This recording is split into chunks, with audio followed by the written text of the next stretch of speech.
Génial. Impec. Alors, de quoi voulais-tu parler aujourd'hui? Écoute, j'avais pas vraiment d'inspiration, j'avoue, j'ai réfléchi ce week-end. Ouais. Je pouvais juste te parler du vendredi un peu déconnecté de moi-même là, que j'ai vécu, mais je me demande s'il n'y avait pas une lune un peu bizarre, parce que j'ai eu un sommeil chelou. Ouais, la pleine lune elle était forte. Hein. Ouais, carrément. Mm. Et hier, j'ai cru voir la lune est vraiment jaune, j'ai cru que j'hallucinais et je me suis dit, cherche pas, ça doit être ça, parce que mon copain était de mauvais poil aussi. Il est verso, donc voilà, il a ressenti la même émotion que moi. Je me suis dit, bon, ça va, je suis pas toute seule. Et sinon, non, on a abordé l'ikigai et j'avoue que ça m'a fait du bien. J'y ai repensé l'autre jour et ça m'a permis de me recentrer un peu sur ce pourquoi je suis faite, ou les domaines où je suis à l'aise, le côté divertir et tout, ça m'est bien resté en tête. Ouais. Et j'en ai parlé à ma mère, elle me dit je suis même pas étonnée en fait, t'as toujours été un clown. Donc c'est pas surprenant en fait finalement que ce soit ça, ta plus grande force. Trop bien. Ouais. Et par rapport à ça aussi, de garder en tête, tu peux pas tous les jours être un clown, être la personne qui est de bonne humeur. Donc c'est aussi, tu vois, par rapport à vendredi, c'est ok de temps en temps d'être pas top quoi. Mais oui, moi aussi, ça me fait penser à ça, t'as tout à fait raison, la pleine lune, je la trouvais super forte. Impossible de dormir le soir, et le matin, réveil à 8h. Ouais, c'est Même ça. le week-end, là, c'était intense. Carrément, j'ai ressenti aussi ça. Ouais. Ok, je suis pas toute seule. Bon, exactement, ça peut te rassurer. Alors, comme je te disais, j'ai ramené mes oracles aujourd'hui.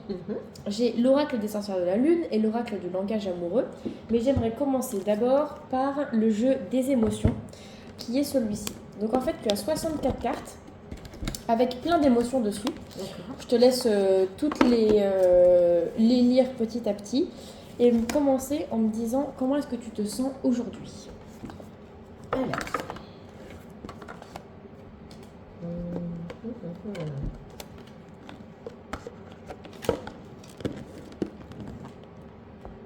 Ah oui, alors du coup il y a un côté pile, un côté face. Alors du coup je tiens compte de ce côté-là. Comme tu préfères. Moi j'aime bien celui avec les petits dessins. Ok. Mais comme tu préfères. D'accord. J'ai envie de dire celui-là. Tu peux me lire le mot? Blasé. Ok. Ouais, celui-ci aussi. Molle. Non. Inquiète, oui. Ok. Juste par rapport à tout ce qu'on entend, tout ce qu'on dit. C'est dramatique ce qui se passe dans ce monde. Nostalgique, tous les jours. Tous les jours, je suis nostalgique d'une époque où tout était plus simple. Je pense que c'est générationnel aussi. Loyer, non. Méfiance, non. Vide, non. Déséquilibré, non. Découragé non plus. Bloqué, non. Effrayé, non. Mère, non. Anxieuse, c'est mon état naturel, donc je pense que je vais me mettre dedans. Calme, ouais, plutôt. Indécise, oui.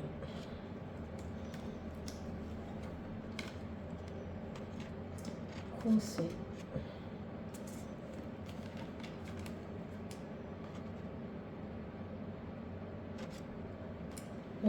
Protégée aussi.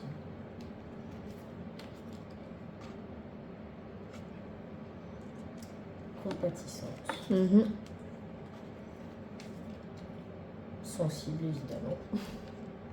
En ce moment, tout de suite? Oui. Émerveillée, non. Déchirée, jalouse, non. Fière, forte.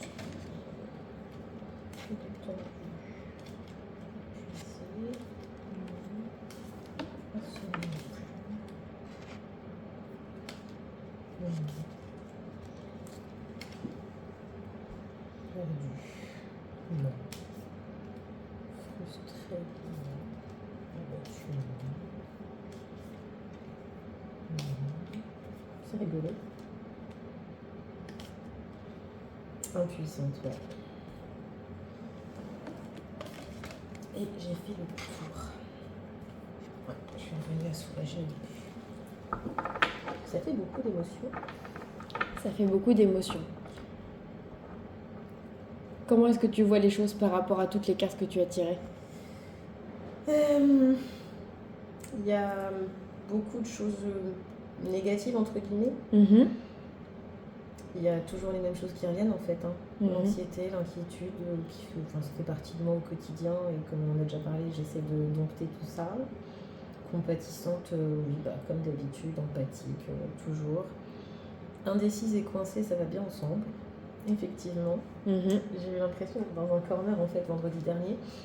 Et en fait, j'ai pris conscience que, je sais pas, je le savais déjà, mais que j'allais faire ça pour le restant de ma vie, ce boulot en fait. Et je me suis sentie bloquée, genre, je vais jamais pouvoir être épanouie à 200% là-dedans.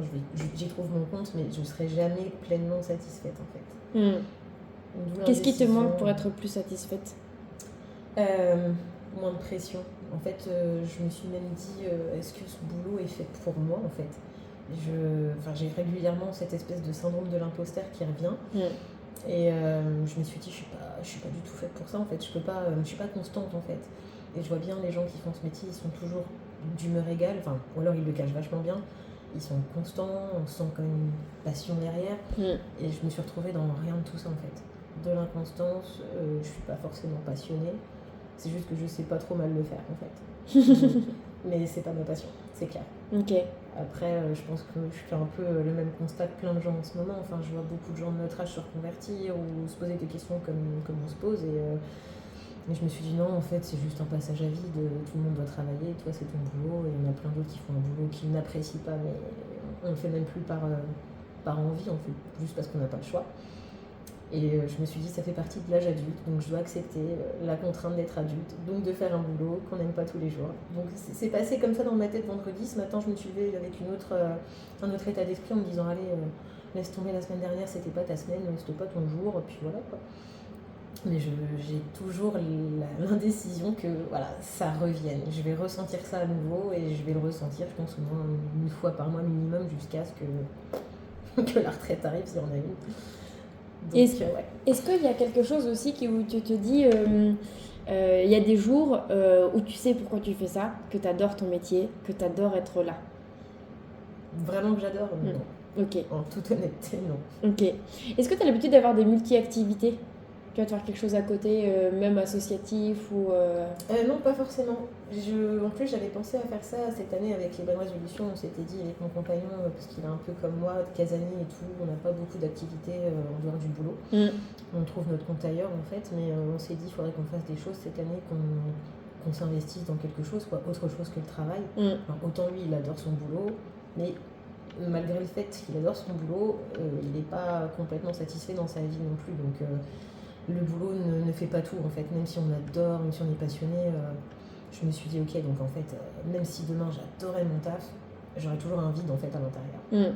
Et passionné d'animaux, du coup il m'a dit on va faire du bénévolat avec les animaux dans des refuges, t'adores ça et peut-être que t'auras une vocation, une envie de tout plaquer pour faire ça.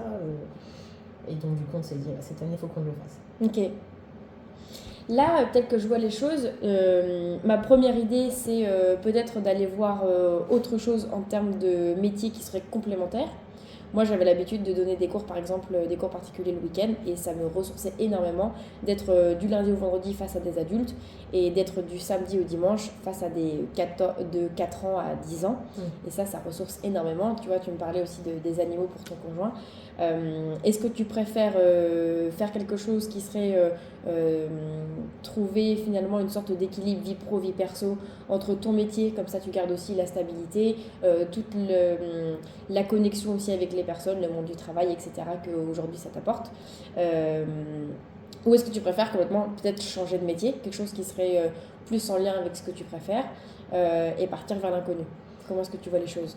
Justement, il est là le gros souci. D'où je pense la carte de l'indécision qui est sortie, parce que j'ai bien conscience que je peux pas non plus quitter ma stabilité. Je suis en CDI, on va pas se mentir, les horizons sont pas très florissants, ni en France ni ailleurs d'ailleurs. Et je pense que ce serait un peu, pas suicidaire, mais vraiment très dangereux de quitter tout pour quelque chose dont je ne suis même pas sûre au final, ni d'aimer, ni d'apprécier. Enfin, on m'a toujours dit, méfie-toi de la passion. C'est pas toujours évident de faire son boulot passion, parce que parfois on est dégoûté de sa passion parce qu'on se rend compte que la réalité du travail est complètement différente de ce qu'on regardait en surface. Et quitter la proie pour Londres, je l'ai déjà fait et je l'ai regretté. Donc je me dis, le choix le plus adulte ne serait certainement pas de tout quitter ici. Mais peut-être de trouver une espèce de 50-50, une espèce de compensation de ce que je ne trouve pas dans le travail, de le trouver ailleurs en fait. Et j'ai pris l'habitude hyper triste d'être tellement pas bien dans mon travail que le seul truc que je veux c'est rentrer chez moi et limiter les contacts sociaux en fait, de plus en plus. Et ça m'a fait peur, je me suis dit je vais m'isoler et je veux pas ça du tout. J'ai besoin de rester ouverte sur le monde quand même et j'ai l'impression d'être dans une espèce de cercle vicieux où plus je veux m'en sortir dans mon boulot, plus je m'isole pour me ressourcer, en pensant que ça me ressource, de rester seule ou avec mon compagnon. Mais l'indécision que j'ai, elle est quasiment tout le temps dans ma tête, c'est juste que je la chasse. Quand je viens ici, je la laisse au pas de la porte. Et je sais qu'ici, j'ai juste ma mission à faire, mais je sais que je ne serai pas satisfaite en sortant du boulot, quoi. Ok. Ce qui est bien avec les émotions, c'est que plus tu les chasses, plus ils reviennent en renfort. Parce que si elles sont là, elles sont aussi là pour te faire passer un message. Tant que tu n'as pas compris le message, on te secoue et on te crie dessus jusqu'à ce que tu comprennes le message. Ok. Ce qui est intéressant, c'est qu'avec toutes les émotions que tu as tirées, d'habitude les personnes en choisissent une ou deux. Donc là, on voit bien qu'on est sur de l'hypersensible classique, puisque du coup, on est sur plein d'émotions différentes. On a une bonne dizaine de cartes là qui a été tirée. Et puis tu vois, donc compatissante, ça c'est classique des hypersensibles. Tu as sorti tout à l'heure, alors protégé c'est très bien, anxieux c'est aussi classique des hypersensibles, sensible pareil. Blasé, molle, est-ce qu'on peut tu es d'accord pour le mettre sur le compte qu'on est au mois de février, qui fait gris, qui fait froid, et que tu as juste besoin de soleil? Ouais, ça joue beaucoup. Ok, sans parler de la pleine lune. Impuissance, ça je pense que c'est peut-être sur le moment avec le travail. Ça peut être intéressant de le garder. Coincé, je pense que ça revient aussi à ce que tu disais, que tu te sens bloqué par rapport à tout ça, parce que tu voudrais quelque chose de nouveau, mais tu sais pas encore quoi. Et d'autre côté, tu veux pas non plus quitter la stabilité du CDI, et puis ici, ça se passe globalement bien. Donc, il y a cette indécision qui est en haut. Là, on a inquiète. Ok. Est-ce que inquiète, tu m'as parlé tout à l'heure du contexte aussi actuel politique, économique. Donc ça, on peut le mettre aussi dans le côté contexte.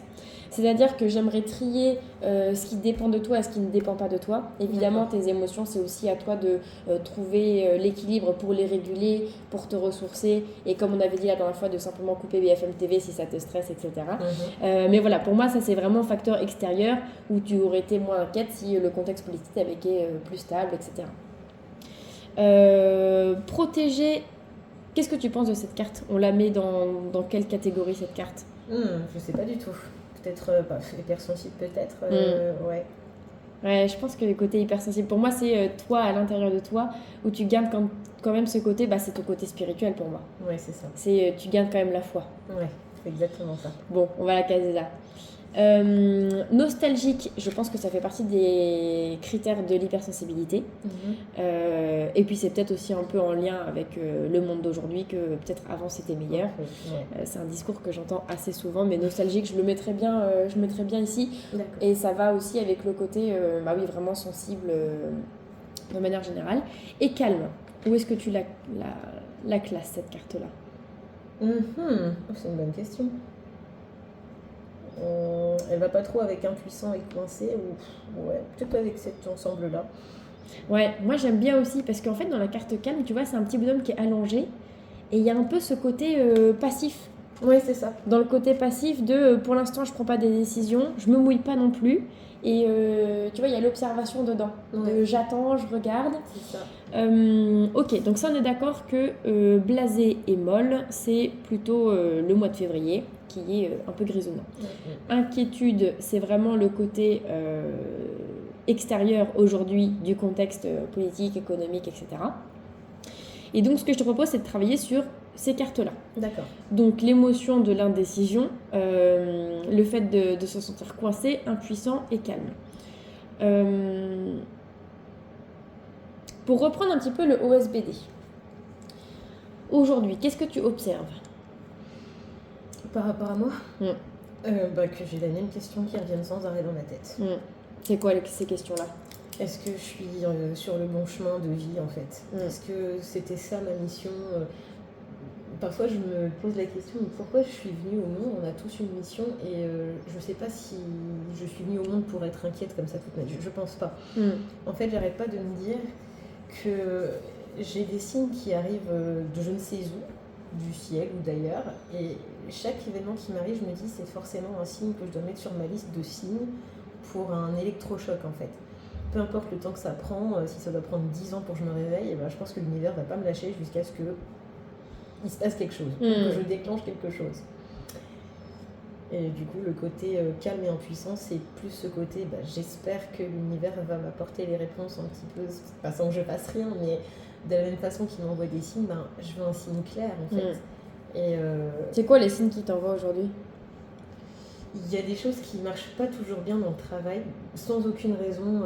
Je me dis, c'est pas rationnel en fait. C'est pas aligné. C'est pas aligné du tout. Et je sais pas, je me dis, soit j'ai la poisse, mais je veux pas du tout céder à ce genre de croyance, soit c'est vraiment des signes que l'univers m'envoie pour me dire, mais tu vois pas que t'es pas à ta place, tu vois pas que ta méthode ça va pas. Et je sais jamais comment interpréter parce que déjà quand j'en parle autour de moi, on me regarde genre, d'accord. C'est pas des signes, non, c'est juste que tu es fatigué. Non, c'est pas de la fatigue, c'est juste que je suis hyper connectée. Et en ce moment, je ressens que des basses fréquences. Tout autour de moi est hyper négatif. Donc je pense que ça vient alimenter encore plus le sentiment d'indécision. Et en plus, autour de moi, il n'y a que des gens indécis sur leur vie, en fait. Dans mon cercle, on est tous à peu près dans la même tranche d'âge, avec les mêmes questionnements. Et je me dis, est-ce que c'est pas moi qui en fais trop ? Est-ce que c'est eux qui ont raison ? Je suis juste fatiguée. Du coup, tout se mélange. Et c'est ça mon gros point faible dans la vie. Je sais pas classer mes émotions. Comme ça, là, je sais pas du tout le faire. Pour moi, il y a tout qui vient. Je fais une grosse salade mélangée. Et... Ouais. Tout est enfoui. Voilà. C'est ça. Ok. Si j'avais une baguette magique et que tu pouvais gagner de l'argent, qu'est-ce que tu ferais ? Si j'étais riche du jour au lendemain ? Non, si tu pouvais gagner de l'argent en faisant quelque chose. Quel métier je ferais ? Ouais. Si tu me dis par exemple, là, mon souhait c'est de devenir chanteuse professionnelle et donc de gagner de l'argent en faisant de la chanson, qu'est-ce que ce serait ? Je sais pas si tu veux chanter. Non, vaut mieux pas. Je pense que je resterais dans le domaine des animaux. Ok. Clairement. Je ferais volontiers une formation toilettage. J'adorerais faire ce métier. Ok. Ce petit côté, je pense que ça revient prendre soin, bichonner, le contact avec les animaux qui est unique. Et puis, toujours garder un petit côté quand même avec les humains, malgré tout. Mais dans d'autres circonstances, en fait, plus leurs inquiétudes par rapport à leur animal et pas des inquiétudes financières ou... En fait, j'ai eu l'impression de participer à un système dans lequel j'ai jamais eu ma place. Le capitalisme, pour dire les choses. J'ai quitté le commerce parce que je détestais ce que je voyais de mes yeux en coulisses, en fait. Je me suis dit, ok, je veux pas participer à ça. Et là, je me retrouve à continuer à participer, mais à un stade plus haut, plus éloigné, en fait. Et je me suis dit, je veux pas, en fait. Je veux pas me retourner sur ma vie et me dire, super, j'ai passé 40 ans à entretenir un système que je vomissais, quoi. Et ça me fait me sentir hyper mal à l'aise, je suis pas du tout alignée. Et je pense que vendredi, j'ai eu une déconnexion, mais brutale. C'était même pas genre, je suis pas trop dedans, j'étais pas du tout présente, en fait. J'étais fatiguée. Même maintenant, je sais même pas si elle l'a senti. Elle m'a dit à 16h30, rentre chez toi en fait. Elle a dû sentir que la semaine avait été longue.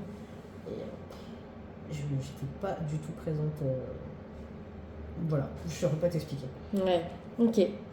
Ok, donc ça serait plutôt se rapprocher du côté animaux, de continuer à prendre soin, mais des animaux. Parce que là, dans ton métier, tu gères tout. Mais c'est difficile de tout gérer, et puis il y a beaucoup de choses, et puis beaucoup d'émotions négatives du coup. Beaucoup. Ok. Ok. Eh bien, ça me va bien. Donc ça, c'est ce que tu observes. Ensuite, pour le sentiment, on les a choisis. Est-ce que tu peux me dire à haute voix les 4 sentiments que tu as choisis, les 4 émotions ? Alors, indécise, coincée, impuissante, calme. Ok. Et le B, tu te rappelles ce que c'est ?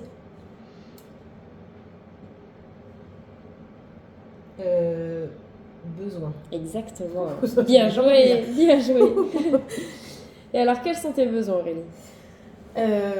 Professionnellement ? De manière générale. J'ai besoin de me sentir utile. Ouais. J'ai besoin de... fais même pas de la satisfaction personnelle parce que c'est le bonus en fait pour moi, la satisfaction perso. Si je l'ai, tant mieux. Si je l'ai pas, c'est pas grave, mais au moins le sentiment d'avoir été utile, de secourir, d'assister. C'est plus sur ces axes-là que je me projette, et quand je veux le faire dans mon travail, je suis très limitée parce que c'est pas des besoins vitaux, c'est vraiment purement financier, c'est juste du calcul et c'est pas suffisant pour moi du coup. Ouais, ok. Oui, moi c'est ce que j'ai retenu aussi tout à l'heure quand tu me parlais de toilettage, de prendre soin, c'est vraiment l'aspect santé de ce qui compte réellement. Et par rapport à ton éthique, par rapport à tes valeurs, ce qui compte c'est pas faire de l'argent ou délivrer la commande rapidement, c'est que la personne soit bien alignée avec elle-même, enfin la personne ou l'animal d'ailleurs. Ok, donc ça c'est ton besoin de te sentir utile. Et aujourd'hui, même si tu sais que t'es utile à un système que tu n'apprécies pas vraiment. Donc, tu n'es pas aligné par rapport à ça. Ouais, pas du tout. Est-ce que c'est bien résumé? C'est exactement ça. Ok. Et donc, ta demande? J'apprécierais, j'aimerais beaucoup avoir le courage d'oser en fait. Mais il y a toujours le facteur risque qui est toujours en résonance dans mon esprit et qui est vraiment une barrière totale. Les peurs parlent plus que l'envie, et ça c'est exactement ce que je voulais pas. Donc, mais malheureusement je fais un choix, on va dire, adulte.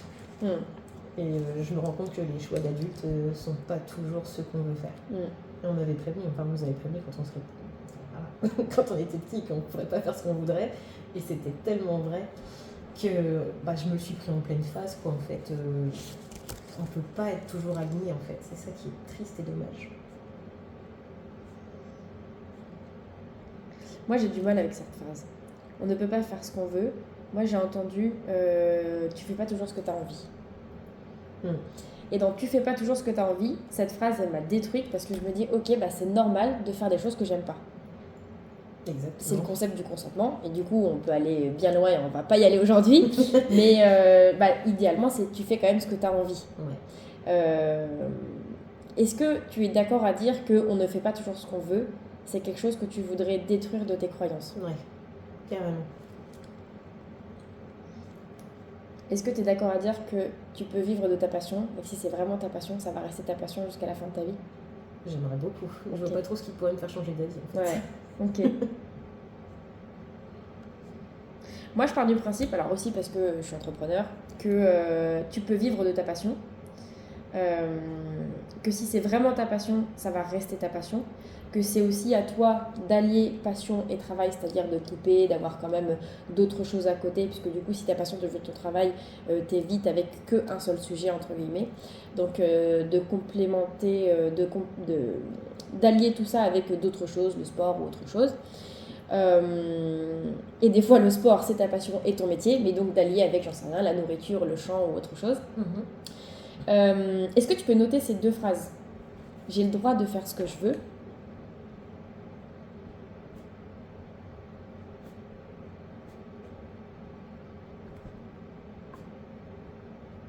Et j'ai la capacité de faire ce que je veux.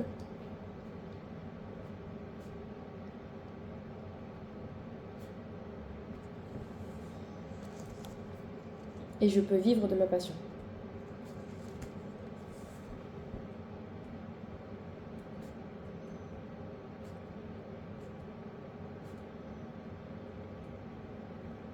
Tu veux bien les répéter à haute voix? J'ai le droit de faire ce que je veux, j'ai la capacité de faire ce que je veux, je peux vivre de ma passion. Moi, ce que j'adore, c'est choisir l'amour contre la peur. Ouais. Tu peux me marquer, je choisis l'amour plutôt que la peur.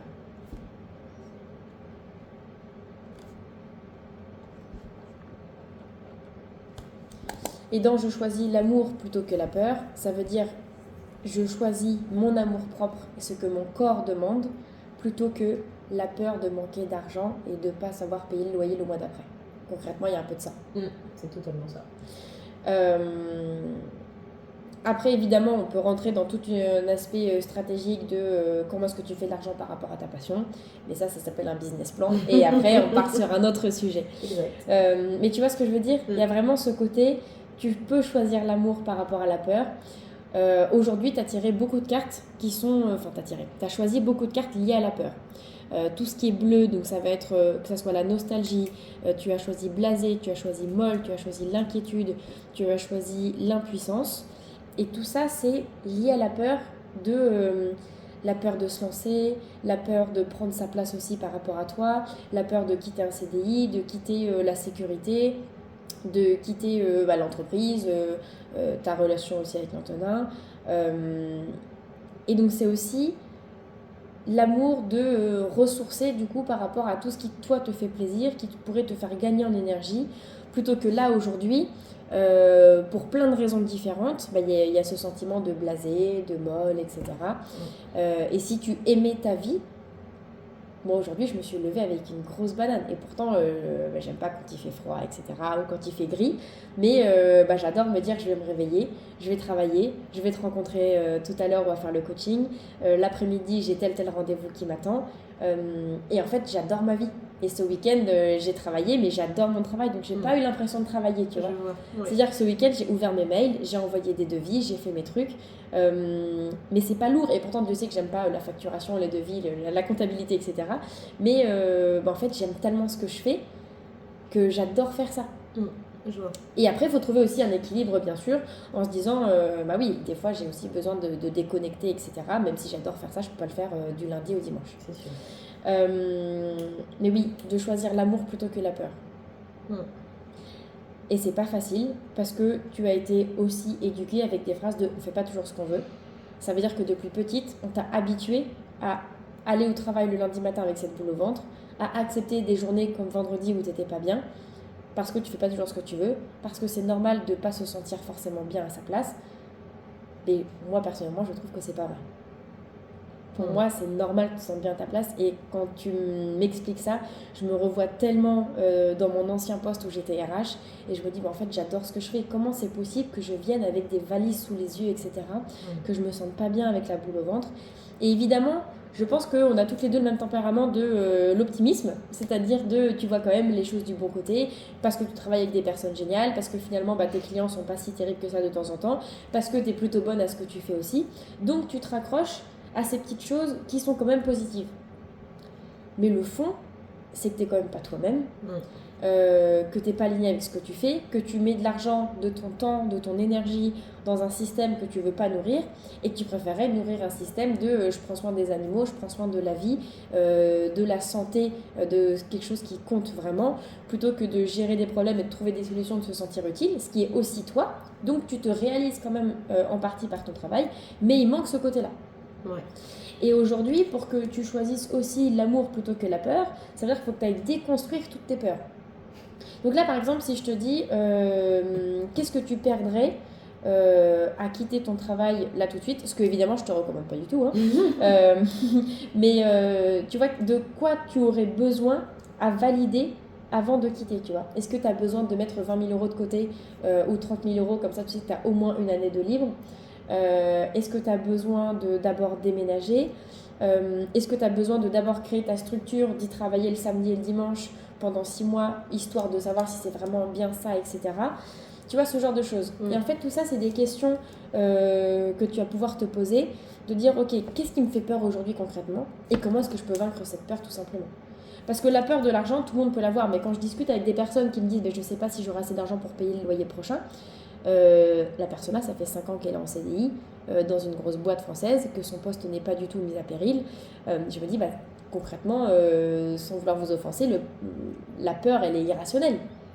Tu vois, et donc en fait, de déconstruire tout ça, tu te dis, bon, c'est vrai que j'ai peur. Et je comprends pourquoi j'ai peur, parce que, encore une fois, on est dans un contexte d'incertitude, que le contexte politique, économique, il est très compliqué en ce moment, que c'est pas le bon moment de quitter un CDI, que déjà, tu as la chance d'avoir ce poste, etc.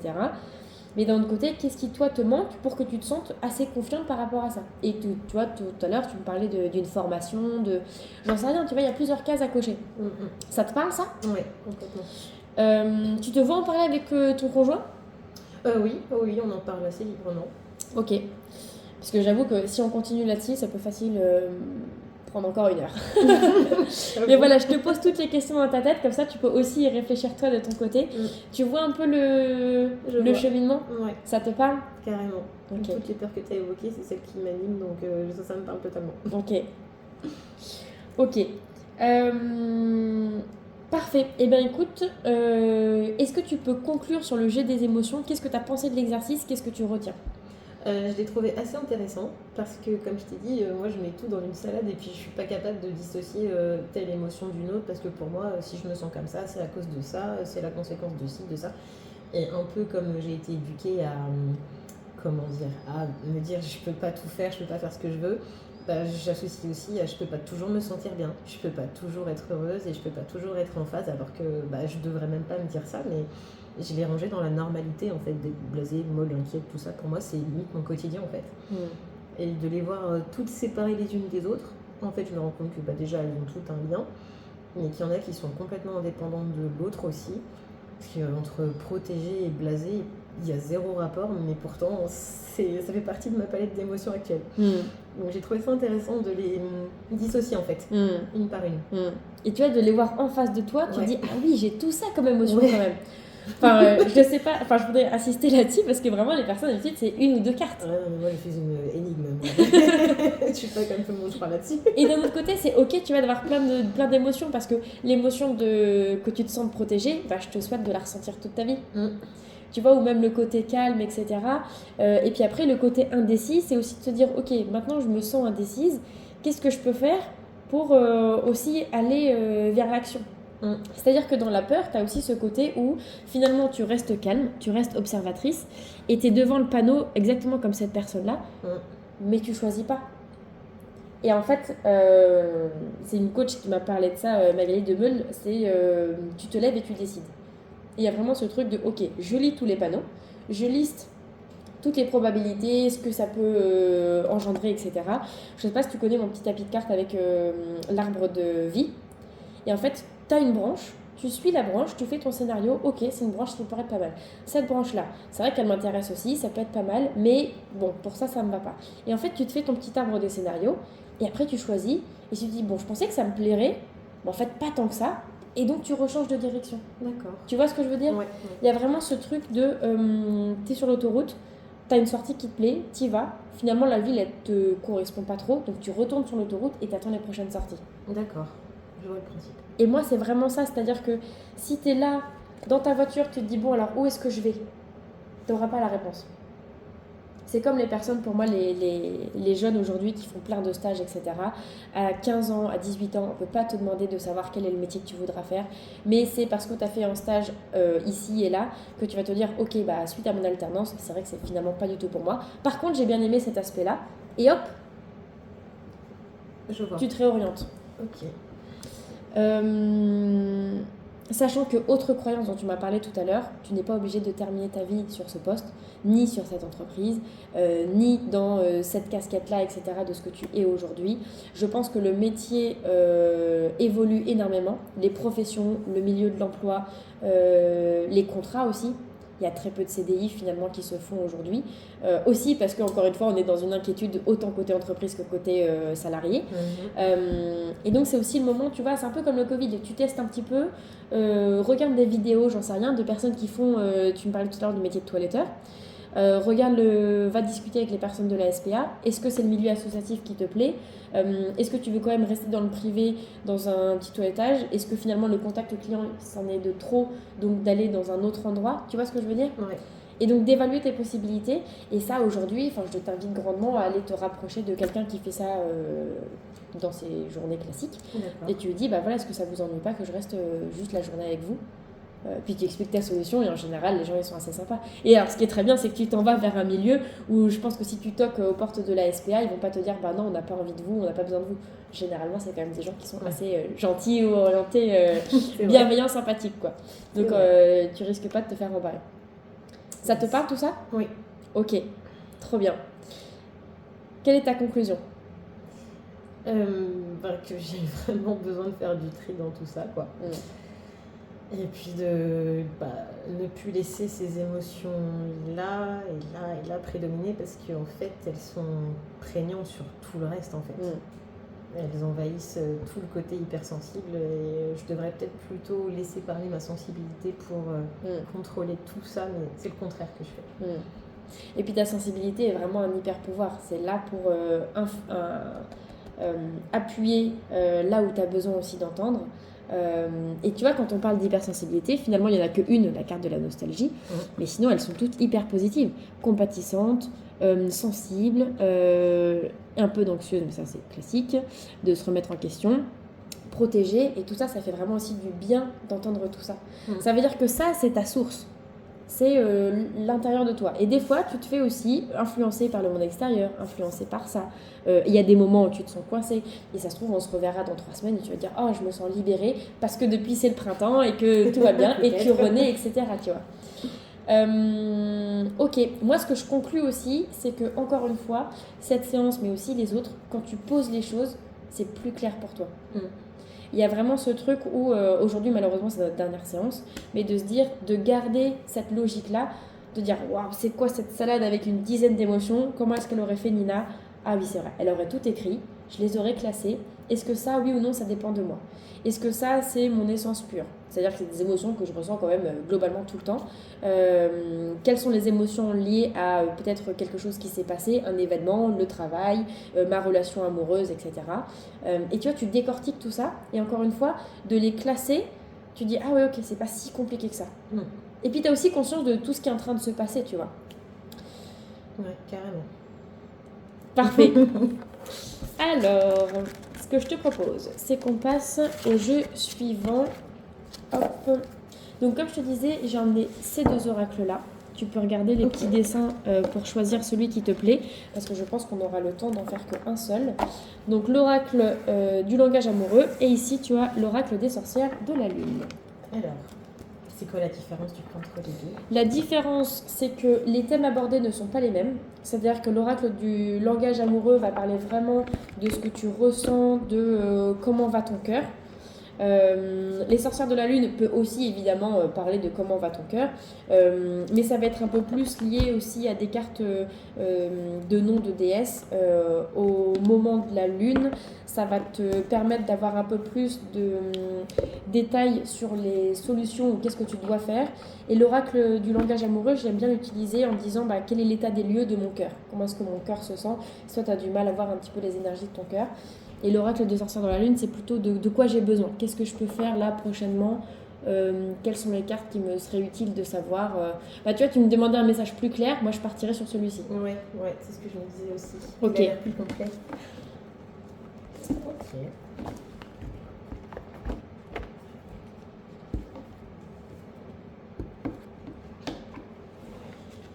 Parfait. Alors, pour cela, je te laisse les prendre dans la main, les mélanger et penser tout simplement à toi de manière très générale. Et peut-être d'orienter en disant de quoi j'ai besoin, qu'est-ce qu'il me faut, quel est le message de l'univers qu'il a à me faire passer via ces cartes. Ok. Donc je les tire les unes après les autres et j'ai un ressenti sur chacune ou j'en tire quelques-unes et... T'as bien mélangé? Oui. Ok. T'as mis toute ton énergie dedans? Mm-hmm. Ok. Alors, je vais les mettre devant toi. Et oui, tu vas pouvoir en tirer autant que tu veux, dans l'ordre que tu veux. D'accord. On va commencer par celle-ci. Je la retourne. Dernier quartier. Qu'est-ce qui vous retient? Pas mal. Donc, il faut que je réponde à ma question. Qu'est-ce qui me retient? Alors, du coup, la même chose, les peurs. Toujours la même chose. Toujours cette espèce d'ensemble de variables que je prends en compte dans ma prise de décision. J'ai peur que ce soit trop radical. J'ai peur d'être coincée. Du coup, je me dis, je pensais être coincée dans une situation, ça se trouve, je vais être encore plus coincée dans ce que je vais essayer de faire. Et ce qui me retient, du coup, c'est la raison, entre guillemets. J'écoute même pas mon cœur, là, j'écoute juste la raison. Il faut un salaire, il faut un CDI, il faut de la sécurité. Donc, j'écoute la sécurité matérielle et financière, en fait, finalement. Ce que j'aime beaucoup dans ce que tu viens de dire, c'est que là, j'écoute la raison et pas mon cœur. Et on dit toujours, le cœur a ses raisons que la raison ignore. Et donc là, tu sais que le cœur, il a ses raisons. Et donc, quelles sont les raisons que tu pourrais expliquer à ta raison, en parlant à ton petit cerveau, en disant aujourd'hui, voilà ce qui est en train de se passer, en restant factuel, mais en essayant de le convaincre dans le projet, tu vois, de raisonner pour que lui se dise, ok, c'est bon, go, on peut y aller et je suis rassurée. Parce qu'en fait, ton cœur, il a envie de ça, mais il faut que ton cœur, il gagne en argumentaire pour dire non, mais concrètement, c'est ça, ça, ça, ça, ça. Et je pense que ça, c'est aussi quelque chose d'intéressant. C'est-à-dire que ton envie, elle est là, ta volonté, elle est là. Et donc, de trouver les choses, de mettre des mots, Enfin, c'est ce qu'on disait tout à l'heure, tu vois, de faire une sorte de business plan de comment est-ce que je pourrais gagner de l'argent pour ça, pour valider ce côté de peur de plus avoir d'argent, de plus pouvoir payer le loyer, etc. Et donc de réfléchir à ça. Et ça, c'est une vraie question, parce que des personnes qui ont envie de se lancer, il y en a tous les jours, tout le monde a envie d'être entrepreneur et de faire ce qu'il veut dans sa vie.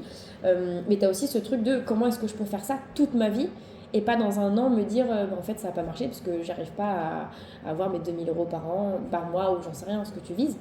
Mais tu vois ce que je veux dire, c'est vraiment aussi ce truc de ok, je pose les choses, comment est-ce que je peux rationaliser cette envie là. D'où les questions aussi tout à l'heure de ok, je veux m'occuper des animaux, est-ce que c'est via une association, est-ce que c'est en étant bénévole, du coup peut-être pas forcément parce que ça ne me ferait pas gagner d'argent, mais aujourd'hui est-ce que ça répondrait pas à ton besoin de le faire seulement le samedi ou le dimanche ou sur quelques actions, tu vois, et de poser tout ça. Je vois. Mais c'est très marrant du coup, qu'est-ce qui te retient, c'est exactement ce qu'on s'était dit. Vraiment. Ensuite. Alors, initier un cercle de femmes. Des limites saines sont essentielles à la croissance. C'est un peu nébuleux là du coup pour moi. Des limites saines sont essentielles à la croissance. Ça veut dire que je dois me fixer moi-même un cadre où là j'ai dépassé ce que je peux supporter, donc pour ma propre sécurité on va dire, et me préserver, je dois dire stop, là je peux plus prendre, donc on arrête quoi. Un peu comme vendredi dernier au boulot, et je me suis dit, j'ai pas mis de limite, enfin ouais, non j'ai pas mis de limite, je réfléchis mais non j'ai pas mis de limite. J'ai continué en fait à pousser, en me disant bah non faut que je fasse mon taf, j'ai pas le choix, même si ça me plaît pas là tout de suite. Et du coup, quand je suis rentrée, je me suis jetée dans le canapé, je me suis jetée sur le frigo, j'ai compensé en bouffant, enfin voilà quoi, c'est exactement ce qu'il ne faut pas faire. Alors que je m'étais dit, je vais sortir, je vais faire un peu de sport, mais j'étais vidée en fait. Même physiquement, je pouvais plus, je voulais plus parler à personne. Mon copain, quand c'est comme ça, il comprend très bien, donc il va dans son coin, de temps en temps, il me dit ça va. Puis voilà quoi. Du coup, des limites pour me protéger en fait. C'est plutôt ça le sens de cette carte, j'imagine. C'est super intéressant parce qu'en fait, quand tu dis il me faut des limites, moi ce que je ressens par rapport à ton poste, c'est que tu prends énormément le stress des autres. Et comme tu en as déjà une bonne base à l'intérieur de toi, ça fait beaucoup de stress à gérer. C'est clair. Enfin, de stress, de pression, etc. Et en fait, en posant des limites, c'est quelle est la jauge de stress que je peux gérer aujourd'hui. Comme on l'a déjà dit, c'est aussi une question de fatigue, de ta jauge d'énergie, etc. De qu'est-ce que tu es capable aussi de supporter. Et c'est vrai que là, tout à l'heure, tu m'as dit, je ressens comme un vide. Et là, tu viens de me dire, du coup, j'ai comblé avec la bouffe. Donc, c'est comme si tu ressentais ce vide parce que ici, ça ne te nourrit pas. C'est-à-dire que tu sais que tu es utile, mais tu ne sens pas que tu es utile. Et donc, tu remplis ton intérieur, littéralement, et avec de la nourriture. Tu vois ce que je veux dire ? Il y a vraiment tout ça, en fait. Et puis, c'est marrant parce que cercle de femmes, du coup, on en parlait tout à l'heure. Mais c'est vraiment ce côté, voilà, poser ses limites. Et après, j'allais dire, il n'y a que toi qui sais, parce que cette carte, elle te rappelle tout ça. Je pense que tu le sais déjà. Et donc, c'est aussi de se dire, ok, je pose mes limites et je ne suis pas capable d'accepter ça. Mais alors, qu'est-ce qui, moi, me nourrirait ? Voilà, c'est une question aussi que j'ai en tête. Qu'est-ce qui, moi, me nourrirait si moi, je me sens vide ? Et je pense que ce qui s'est passé vendredi, et puis là, on est lundi, donc il y a eu peu de temps finalement au travail, mais je crois que c'est pas représentatif de tous tes jours, ou est-ce que tous les jours, c'est globalement un peu ça ? Au boulot avec plus ou moins d'intensité en fait. Okay. Il y a des jours où je le ressens fois 1000. Okay. Mais la plupart du temps, je mets de côté le fait que je ne me sens pas à ma place, que j'ai le syndrome de l'imposteur. Je le mets de côté et je me dis, voilà, faut que je fasse ce pourquoi j'ai signé un contrat en fait. Et là, je deviens même plus. Enfin, je sors complètement de la spiritualité et je rentre dans le factuel. Tu as signé un contrat de travail, on attend ça de toi, tu le fais. Et là, du coup, advienne que pourra. Soit je finis la journée vidée, soit ça s'est bien passé. Et on verra comment ça se passe demain. En fait, je suis un peu au jour le jour. J'arrive pas à me projeter du tout. Je crois qu'il faut dissocier le fait que tu n'es pas à ta place et le fait du syndrome de l'imposteur. Peut-être que tu as eu le syndrome de l'imposteur au tout début. Aujourd'hui, je pense que tu sais faire ton travail. Et quand même tu aurais le syndrome de l'imposteur de ne pas savoir faire ton travail, c'est pas en lien avec le fait que tu ne te sens pas aligné. Tu vois ce que je veux dire? C'est que je crois que tu as allié les deux en disant je suis pas bien ici, peut-être parce que je me sens pas capable. Mais je crois qu'il y a ce côté où tu te sens pas bien ici, et alors qu'est-ce qui pourrait te nourrir? Et c'est pas une formation pour gagner en compétences. Parce que c'est pas ça le souci. Je pense que le travail, tu le fais bien, de façon concrète. La seule chose qui te manque, c'est de gérer le stress des autres. Et comme toi, il n'y a pas cette stabilité où tu dis, bah, moi, on m'envoie des tornades, etc. Comme tu n'es ni une montagne, ni un gros roc dans la rivière, et que toi, tu es juste du coup une autre rivière qui s'en va dedans. Tu vois ce que je veux dire? Il y a vraiment ce côté où, par rapport à ta personnalité, c'est dur aussi de encaisser tout ça. Parce qu'il y a cette fragilité cachée toi. Donc, c'est une fois que tu le sais, tu dis, bah, il y a des choses que je sais faire, des choses que je ne sais pas faire. Mais dans un cercle dans le côté poser ses limites, c'est aussi de dire, bah non, ça, je ne sais pas faire. Moi, ça m'est arrivé où un client m'a donné son stress. Je lui ai dit, ce n'est pas mon stress. Je comprends que vous soyez stressé, mais gérez votre stress autrement que de m'envoyer un pavé par mail. Tu le dis comme tu veux, moi je l'ai dit avec un sacré pavé et je sais pas si c'était très très bien dit, mais en disant voilà, je comprends que vous soyez stressé, mais je suis pas la bonne personne pour qui diversifier votre stress. Là où de temps en temps, quand on avait échangé aussi par rapport aux premières séances, on s'était dit aussi que ça faisait partie de ta fiche de poste, de prendre le stress des autres, de le nourrir, de le transformer à l'intérieur de toi et de le redonner en bonne humeur. Mais tu peux pas faire ça à chaque fois. Et puis t'es pas magicienne, c'est pas ton travail. Même si de temps en temps tu peux le faire, etc., par amitié ou par soutien ou par volonté d'aider l'autre personne, je crois qu'il y a vraiment ce truc de mettre des limites. Et maintenant que je le dis, pour moi, poser des limites, c'est aussi, en tant que hypersensible, tu fermes les vannes. C'est-à-dire que vos émotions, c'est vos émotions. Et la dernière fois, on en parlait aussi, tu prends le stress ou les angoisses ou les peurs de tes parents et t'angoisses plus en angoissant pour eux, alors qu'eux n'ont peut-être pas encore commencé à angoisser. Tu vois ce que je veux dire? En fait, c'est à ça de fermer. C'est-à-dire qu'il y a des choses où ça vient de l'extérieur, mais c'est à toi de le fermer. Comme tout à l'heure, ce qu'on s'était dit, l'inquiétude par rapport au fait que le contexte sociopolitique ne soit pas top, c'est à toi de fermer. Le fait qu'aujourd'hui il fasse gris, etc., c'est à toi de fermer. Parce que là, la réalité, c'est qu'on a un rayon de soleil qui est quand même pas dégueu, que finalement il pleut pas, et que tu vois, c'est un lundi, une nouvelle journée, et on est reparti, et let's go, tu vois. Donc c'est aussi à toi de choisir. Tu vois, il y a vraiment ce côté de. Enfin, moi, c'est vraiment ma philosophie. C'est vrai, on pourrait passer des heures et des heures à se plaindre, et tu me disais tout à l'heure que tu voulais pas rentrer là-dedans. Et donc c'est aussi de choisir, ça ne m'affectera pas. Parce que c'est pas mes émotions. C'est votre problème à vous, vous le communiquez. Les médias le communiquent, comme on disait, aux 20h, etc. Le stress, l'angoisse, les problèmes politiques, etc. Mais c'est pas tes problèmes. À la rigueur, tu vas voter pour les municipales, tu vas voter pour les présidentielles, tu fais ton travail de citoyenne. Mais si toi, ça te touche trop, c'est pas ton problème. Tu vois ce que je veux dire? Je vois. C'est très dur à faire, hein. C'est très dur parce que souvent on dit les hypersensibles sont des éponges. Et moi j'aime pas ce terme parce qu'une éponge, tu la mets à côté de l'eau, elle absorbe l'eau. Moi j'aime bien dire on est un cœur. Des fois on ouvre les vannes et des fois on laisse pas passer. Et des fois on ouvre et des fois on laisse pas passer. Et c'est à toi de temporiser par rapport à ça. L'exercice par rapport à ça, pour que tu puisses y arriver rapidement, c'est de le faire petit à petit. C'est-à-dire que si je te dis Aurélie, ça m'embête, j'ai un problème avec mon client qui veut pas me payer, là bah, c'est pareil, Nantona elle met du temps à me payer, moi ça me stresse parce que l'argent c'est vraiment quelque chose de très important pour moi, tu sais que je suis entrepreneur, si j'ai pas cette facture là bah, c'est compliqué, je sais pas comment faire. Peut-être que naturellement tu vas dire bah attends, si tu veux je te paye et puis Nantona me remboursera, ou alors attends mais c'est pas grave, on va trouver une solution. Non, tu me dis ok bah mince, dommage, c'est pas ton problème. Tu vois ce que je veux dire? Toi, et en plus, c'est un sujet où tu te dis, ah bah mince, elle aussi, elle a ces problèmes-là. Donc hop, empathie, je comprends tout à fait ton stress et tout. C'est pas ton problème. Ok. Tu vois ce que je veux dire? Ouais. Bon, c'est pas vrai, évidemment. Est-ce que ça te parle, ça? Ouais, plutôt. Ok. Plutôt pas mal, ouais. Ok. On continue ? Allez.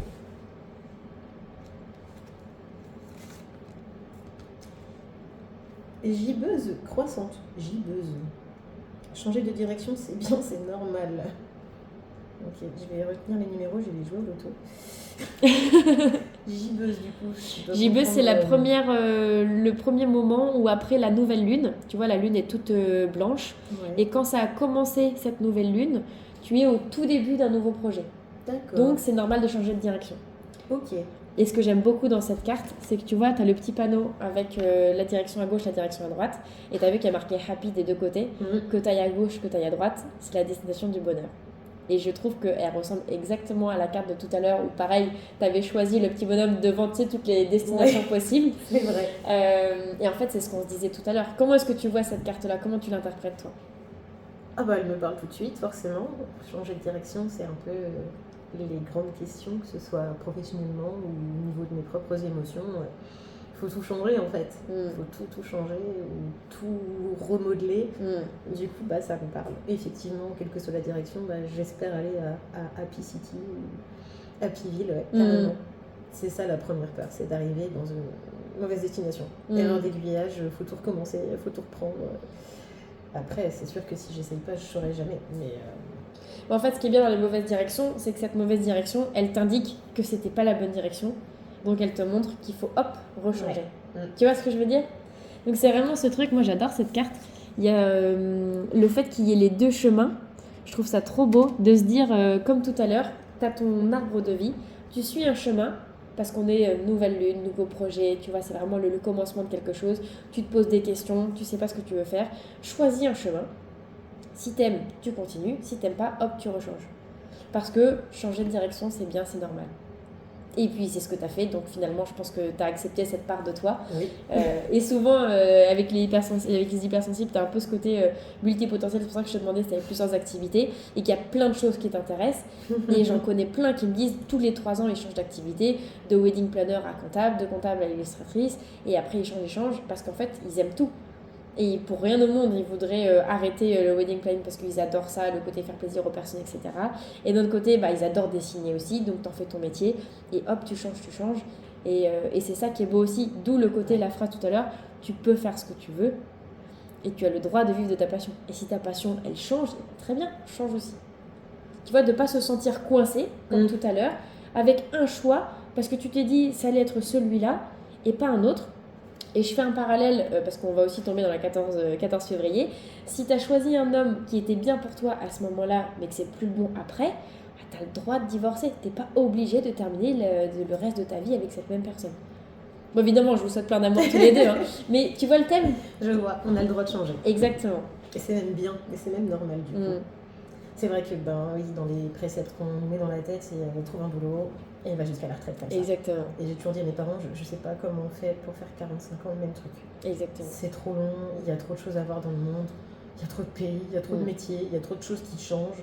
Je sais même pas si le boulot que j'aurais choisi à 18 ans, il existera encore quand j'en aurai 35. La preuve en est, l'IA est partout, il y a plein de métiers, je pense, qui vont disparaître. Et d'autres qui vont se créer. Et je veux pas mourir idiote en fait et me dire j'aurais tellement dû le faire quand j'avais 35 ans, mais j'avais tellement peur de tout que j'ai rien fait. Et c'est franchement, c'est la pire peur que j'ai, c'est de regretter, comme plein de gens, je pense. Rien de très original, mais le changement de direction, on m'a toujours conditionné à dire ah non, c'est trop dangereux, non, zone de confort, on est bien, là t'es bien, t'es en CDI, tu bouges plus. Ouais, enfin bon, c'est une prison quoi. C'est un peu une prison quand même. J'enseigne un cours qui s'appelle Prospective Emploi et j'ai fait une analyse de 1900 à 2025 et avant tu restais tout le temps dans la même entreprise et tu restais tout le temps dans la même entreprise et dans le même poste. Encore pire. À un moment donné ils ont dit peut-être qu'on va te faire évoluer, d'où les nouveaux métiers. Après t'es passé de technicien à contremaître, etc. en usine. Et puis après on est parti dans le service. C'était dans le moment des 30 glorieuses, donc tout allait bien, etc. Donc tu restais longtemps en entreprise. Au moment du Covid, tout le monde a décidé de changer parce qu'en fait on s'est rendu compte que personne n'était aligné avec ce qu'il faisait aujourd'hui. Et aujourd'hui c'est ok de changer. Et moi en tant qu'ancienne RH, tu le vois d'ailleurs sur tous les CV, tu fais 2 ans dans l'entreprise, mais 2 ans dans l'entreprise c'est déjà très bien. Parce qu'il y en a qui font 6 mois et au bout de 6 mois, ils sont plus alignés, ils rechangent et ça, c'est pas grave non plus. C'est normal de changer C'est moi, ça. et de pas attendre 2 ans en te disant ah ouais, c'était vraiment pas l'entreprise que je voulais en fait. Parce que tu auras perdu 1 an et demi. Au bout de 6 mois, tu le savais déjà. Et c'est pour ça qu'on fait d'ailleurs les périodes d'essai, etc. Mais tu as vraiment ce truc aujourd'hui, en 2025, les personnes ne veulent plus faire toute leur carrière au même poste, dans la même entreprise, dans le même secteur d'activité, et que c'est normal de changer. Et je ne sais pas si tu côtoies des personnes 15 ans, 25 ans, elles ont toutes plein d'idées en tête, tout le monde fait plein de choses en même temps, les enfants révisent avec de la musique, avec les réseaux, avec une vidéo YouTube, avec la télé allumée, etc. Et c'est multistimulation, l'hyperstimulation tout le temps. Et aujourd'hui, même avec le contexte d'ailleurs politique et économique, tu ne peux plus faire toute ta vie dans la même entreprise. Les entreprises, elles sont pas faites pour ça. Et puis je crois que le cerveau humain aussi, il évolue, les besoins, les envies, équilibre vie pro, vie perso, tu fais plus les choses pour les mêmes raisons. Tes besoins, ils évoluent après. Donc là où au tout début, tu voulais faire de l'argent pour acheter, une fois que tu as acheté, bah, tu veux faire ce que tu aimes. Une fois que tu as fait ce que tu aimes, bah, finalement, tu te reconvertis dans l'associatif, dans le bénévolat, etc. Ou tu t'engages dans la politique. Et en fait, tout ça, ça change. Et c'est ok d'avoir une multicasquette, de ne pas faire de 25 ans à tes 65 ans la même chose, le même métier dans la même boîte. Et je crois que le gros problème des personnes de une trentaine d'années, comme toi et moi, c'est qu'on a été éduqués par des personnes qui ont l'habitude de faire 30 ans dans la même entreprise. C'est ça. Donc en fait, le schéma que tes parents t'ont appris, c'est trouve un CDI, fais la même chose que moi. Et mon père, il est devenu fou quand je lui ai dit que j'allais me lancer dans l'entrepreneuriat alors que j'avais mon CDI et que j'avais une évolution de carrière qui était possible, que je pouvais passer manager, directeur, etc., directrice d'agence. Et il n'a pas compris. Parce que lui, ça fait 30 ans qu'il est dans la même boîte et qu'il adore. Mais j'ai dit, moi, je ne fonctionne pas comme ça. Donc il y a vraiment ce truc, je pense que c'est un peu le thème de cette séance d'aujourd'hui, de déconstruire aussi, de se dire, tes parents t'ont éduqué comme ça, parce que eux, c'était leur modèle. Mais ce modèle-là, déjà, il ne te correspond pas par ta personnalité, et il ne correspond plus, honnêtement, à ce qui se passe en 2025. Je crois aussi, Ça n'existe plus.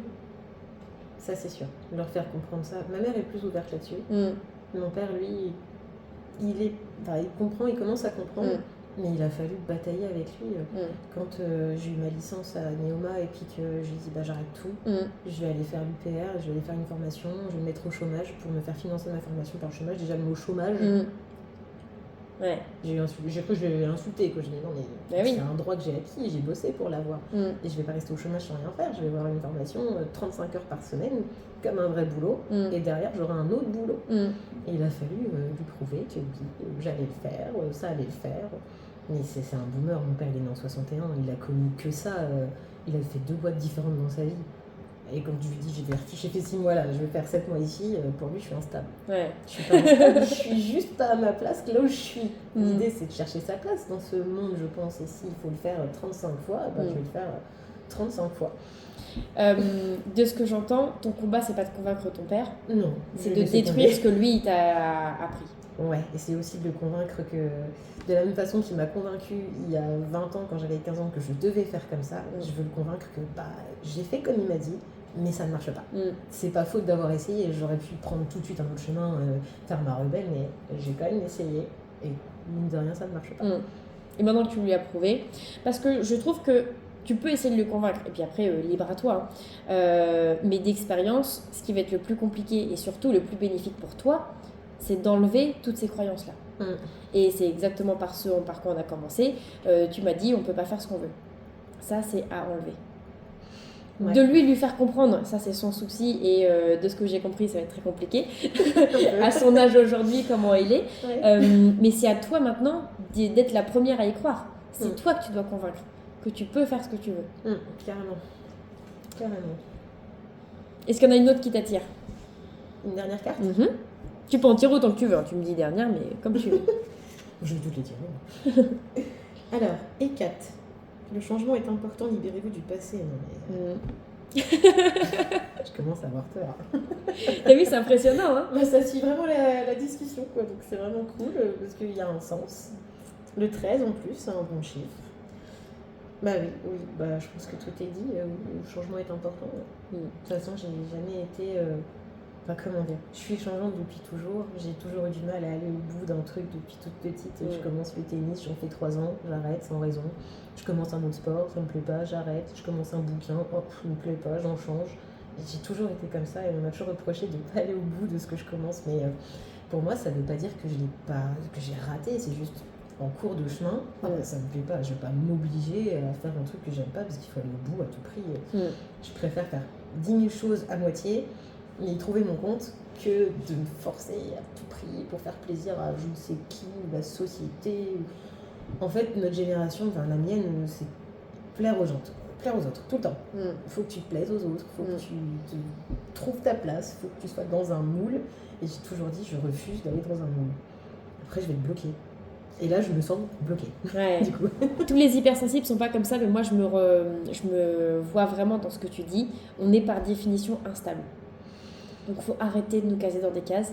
On est rond, on ne rentre pas dans des cases. Non. Ce n'est pas possible. Donc après, évidemment, dans la mesure du possible et dans la limite des stocks disponibles, tu as ce côté où tu es obligé quand même de gagner ta vie, tu es obligé d'avoir une carte bleue, de ce que tu veux. Tu peux pas non plus être complètement en dehors des clous. Mais il y a vraiment ce truc de... On est instable par définition. Tu vois, toutes les cartes d'émotion que tu as tirées, ça, c'est ton quotidien. Et les gens ne sont pas habitués à ça. On n'est pas habitué à travailler avec des personnes aussi comme ça. Donc c'est aussi à toi, enfin moi c'est ce que j'ai appris, de créer ton propre cadre, d'où aussi le cercle de tes limites, de dire bah voilà, ça c'est mon cadre, ça c'est ma zone de confort. Ta stabilité, c'est le fait d'avoir tout le temps plein d'émotions. Ta stabilité, c'est ton instabilité. Parce que ça c'est stable, tu es tout le temps instable. Tu vois ce que je veux dire ? Je vois. Donc il y a vraiment ce truc où, maintenant que ça, tu le sais, que tu es tout le temps instable, d'arrêter de toi vouloir aussi plaire aux autres en disant oui, ok, je vais rentrer dans un moule, oui, ok, ceci, cela, etc. La déesse Hécate, c'est une déesse qui a 3 têtes. Et ces 3 têtes, elles représentent le passé, le futur et le présent. Et en fait, c'est une carte qui est là pour te dire, observe ce qui s'est passé dans le passé. C'est exactement ce dont on discutait avant même que tu tires la carte, quels ont été tes schémas de pensée, comment tes parents ils ont été éduqués, comment eux ils t'ont éduqué jusqu'à tes 18 ans, et comment toi après tu as suivi ton propre chemin ou tu as suivi leur chemin, et tu as essayé leur chemin encore une fois, tu t'es dit en fait non ça ne me correspond pas, je sors de l'autoroute. Ils m'ont tracé une autoroute, j'ai suivi leur autoroute parce que c'était lui mon moniteur d'auto-école, mais en fait aujourd'hui c'est pas ça que je veux faire.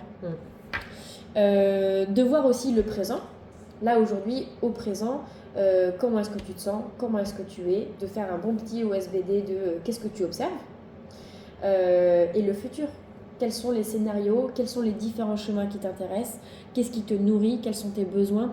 Encore une fois, je crois que tu es arrivé aussi à un âge où c'est normal de se poser toutes ces questions-là, c'est-à-dire que je ne t'aurais pas conseillé si tu avais 25-30 ans de te lancer en freelance par exemple parce que tu n'as pas d'expérience professionnelle, parce que peut-être que tu n'as pas eu le temps de mettre un peu d'argent de côté, etc.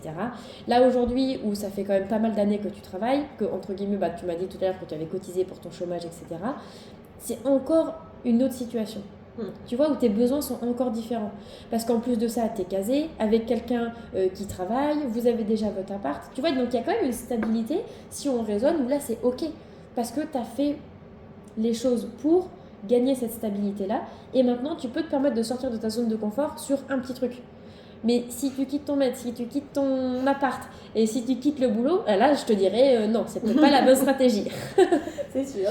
Mais tu vois ce que je veux dire de vraiment, voilà, aujourd'hui, par rapport à ce qui s'est passé dans le passé, ce que tu as construit dans le présent aujourd'hui avec ton copain, et puis qu'est-ce que tu veux dans le futur. Et je pense que ça, c'est des questions qui l'intéresseraient aussi. Et alors, pour la petite histoire, le chiffre 13, c'est le chiffre qui est lié à la carte de la mort dans le tarot. Et la carte de la mort ne veut pas dire que tu vas mourir, évidemment, mais est aussi synonyme de c'est la fin d'un cycle. D'accord. C'est la fin de quelque chose, il y a des choses que tu dois laisser derrière. Et d'ailleurs, petit aparté, 2025 était une année en neuf, donc aussi la fin d'un cycle. Et 2026, on recommence quelque chose de nouveau, avec cette énergie, encore une fois, de on va de l'avant. Donc là, c'est le cheval de feu, donc carrément ce truc où il y a beaucoup d'énergie, d'élan, on est reparti, etc. Ouais. Et donc toi, de t'écouter et de surfer sur cette nouvelle vague, tu vois. Mince, je l'ai rangé la carte, mais tu sais, tout à l'heure, dans Inquiétude, tu voyais le petit bonhomme face à une grosse vague. Ouais. Et en fait, cette grosse vague, c'est une observation, elle est là. Soit tu te la prends en pleine face, soit tu cours te réfugier en hauteur, soit tu prends ta planche de surf et tu surfes sur la vague de l'inquiétude. Tu vois ce que je veux dire ? Je vois. Je vois très bien. C'est vraiment pour moi tirer profit de tout ça. Alors, je sais pas si c'est bien dit, mais moi, par exemple, en tant que coach, dans cette phase d'inquiétude, c'est bonheur pour moi. C'est-à-dire que tout le monde a besoin d'un coach aujourd'hui. Tu vois ce que je veux dire ? Donc, il y a vraiment une opportunité économique par rapport à moi où je me dis, ok, c'est super. Bon, je le souhaite pas, mais tu vois, tu as vraiment cette vague et c'est comment est-ce que tu décides de réagir par rapport à cette situation-là. Soit c'est l'amour et tu surfes sur ce qui est en train de se passer, soit c'est la peur, tu fuis, tu te caches. Ok. En général, c'est la peur. En général, c'est la peur. Carrément. Mais maintenant qu'on l'a évoqué, tu peux te dire, attends, c'est vrai que naturellement, je serais partie sur la peur. Mais qu'est-ce qu'elle m'a dit, Nina, déjà ? Ah oui, l'amour. Bon. Non, c'est très parlant. Est-ce qu'il y a une autre carte qui t'intéresse ? Ouais, carrément. On va faire une petite dernière quand même. Non. Direct. Demain est un autre jour. Bah ouais, c'est ça. C'est ce que tu t'es dit vendredi. C'est ce que je me dis tous les jours.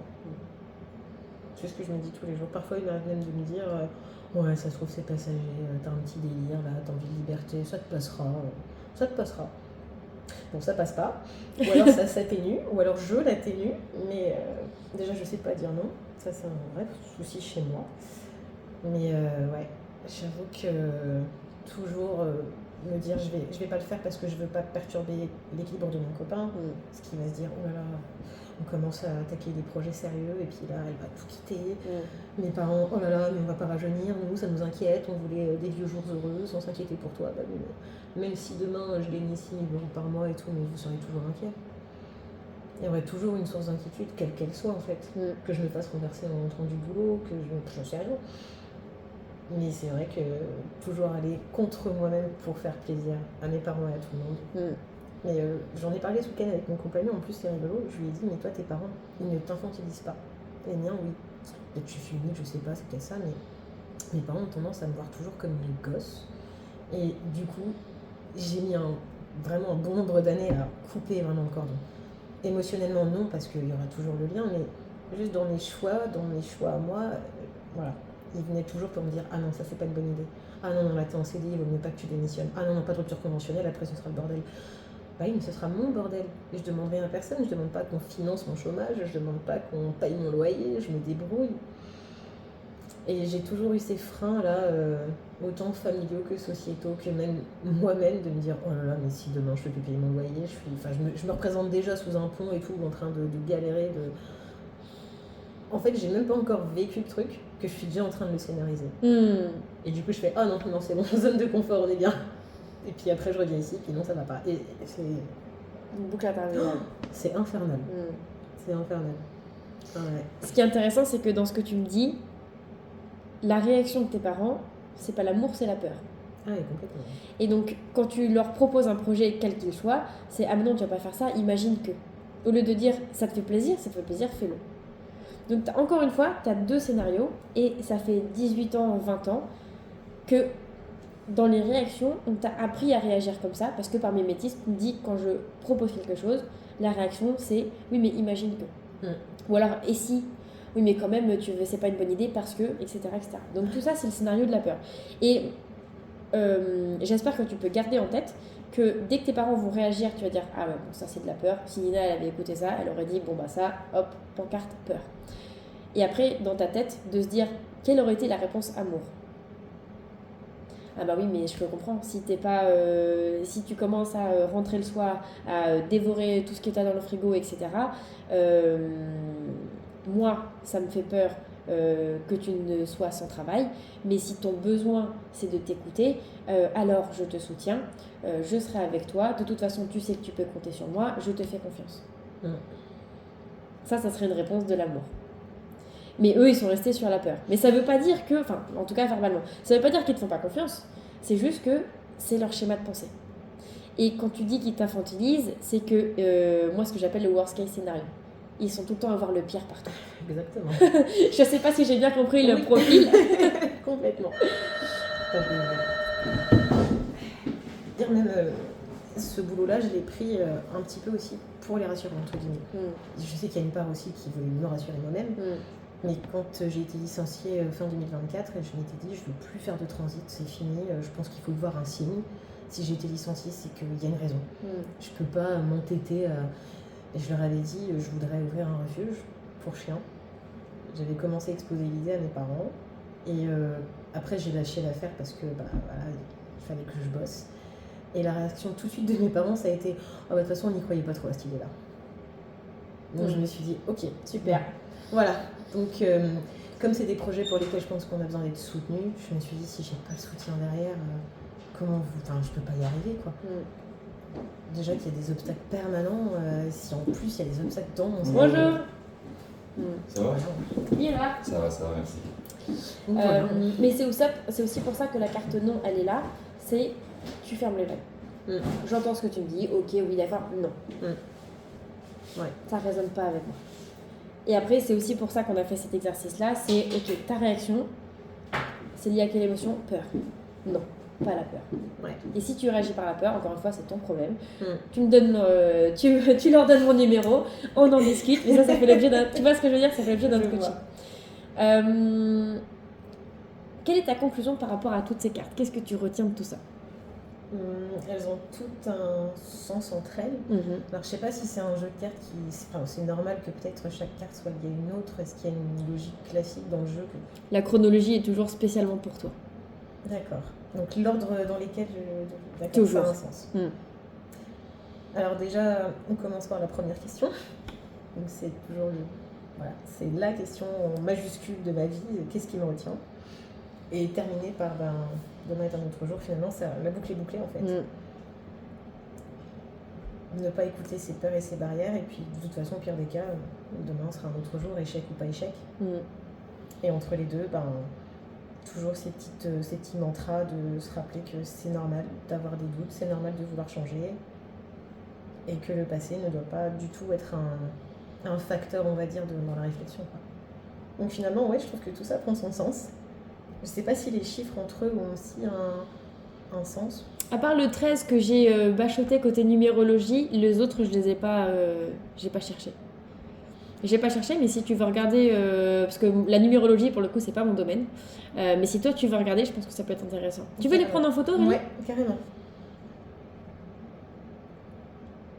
Ouais, parce que je trouve que c'est assez rigolo, en fait. La logique des chiffres me paraît... c'est des chiffres qui sont déjà apparus plusieurs fois dans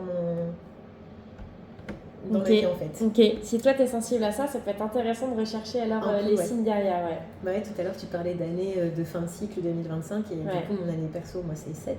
Et quand j'ai regardé, c'est clairement 2026, l'année de la réflexion. On creuse encore et on continue l'introspection. Donc ça prend sens en fait. Parce que j'avais déjà un petit peu cette idée de, il faut repenser un peu certaines choses dans ma tête. Et c'est logique en fait. Trop bien. Ouais, carrément. Trop bien, c'est pas mal ce petit truc là, du coup. Il est beau, hein. Moi, c'est un de mes oracles préférés. Je trouve qu'il est très très bien. Ouais. Il est chez Nature et Découverte. Top. Ouais. Et c'est un des premiers que j'ai eu et je trouve qu'il est assez facile à appréhender. Alors après, moi, j'ai bachoté des vidéos sur la DS4, l'histoire, etc. Et puis tu vois, le concept du nom, un concept qui est très très grand. J'ai bachoté aussi, tu vois, tout ce qui va être les signes par rapport à chaque phase de la lune. Mais franchement, en dehors de ça, avec quelques heures de podcast, tu t'interprètes déjà bien. Et puis je trouve que les petites phrases en dessous, elles sont hyper percutantes. Ah mais carrément. Carrément. Et j'aime bien, tu vois, parce qu'en fait, on commence avec cette carte-là de moitié. Allez, c'est bon, quand est-ce que tu viens de l'autre côté? Ouais. Tu vois, et après, t'as toutes ces... C'est vrai, ouais. Une espèce de... C'est un peu l'ambivalence que j'ai en moi, je pense. Exactement. Le côté, je veux la sécurité, en même temps, j'ai envie de prendre des risques. Exactement. Et je suis carrément partagée. Et pour moi, c'est... papa, maman t'ont appris la peur, donc la sécurité, la stabilité. Et toi, t'es de l'autre côté. Et si t'ont appris ça, c'est aussi pour pas que tu partes en cacahuète et que tu fasses n'importe quoi et que tu sois impulsive. Donc c'est aussi de te servir par rapport à tout ce que eux t'ont appris, mais de faire la part des choses et de t'écouter toi-même. Totalement. C'est un truc qu'on peut faire pour soi-même. Enfin, je peux l'acheter et me faire un auto-tirage. Oui. Ah, c'est rigolo. Ouais. Tu peux. Moi, par contre, je suis pas très bonne à ça. C'est-à-dire que dès que je me fais un tirage à moi-même, en termes d'interprétation, je suis pas objective. Ah ouais, c'est une catastrophe. C'est une catastrophe. Faut un œil extérieur quand même. Exactement. Enfin, moi, je trouve. Hein. Après, tu peux essayer. Et puis, en fait, tu vois, dans ma méthode, c'est aussi de se dire, tu tires une carte. quel est le sens que tu mets derrière. Tu vois, quand tu m'as dit, je sais pas si c'est le sens de cette carte-là, en fait, des sens des cartes, t'en as plein. Et c'est aussi à toi, à quoi tu penses tout de suite. Tu vois, c'est un peu comme les heures miroirs. Tu vois une heure miroir, qu'est-ce que tu es en train de faire, qu'est-ce que tu es en train de ressentir. Chacun a son interprétation par rapport à là tout de suite, comment est-ce que tu te sens. Et donc ça ressemble plus à de l'association d'idées que à de la voyance ou quoi que ce soit, mais c'est vraiment toi à quoi ça fait penser. C'est pour ça que je te laisse toujours parler en premier, pour voir ton interprétation, comment toi tu vois les choses. Tu vois, il y a des personnes qui me disent, là les petites fleurs elles sont fanées, et puis qui partent tout de suite sur les fleurs, le fait que tu te sentes molle, etc. Et toi t'es pas parti sur ça, t'es parti sur un autre truc. Donc chacun a son interprétation, et c'est ça qui est bien aussi. J'ai plus vu une espèce de chronologie et de ça découle de ça et ça découle de ça et ça fait un ensemble harmonieux en fait. J'ai même pas remarqué que c'était fané, non. Tu vois, c'est ça qui est fou. Il y a des personnes qui voient tout de suite certains messages, certains dessins, c'est aussi pour ça que j'aime bien ces cartes. Et toi, tu as fait le focus sur les chiffres par exemple. Carrément. Parce que pour toi, c'est important les chiffres.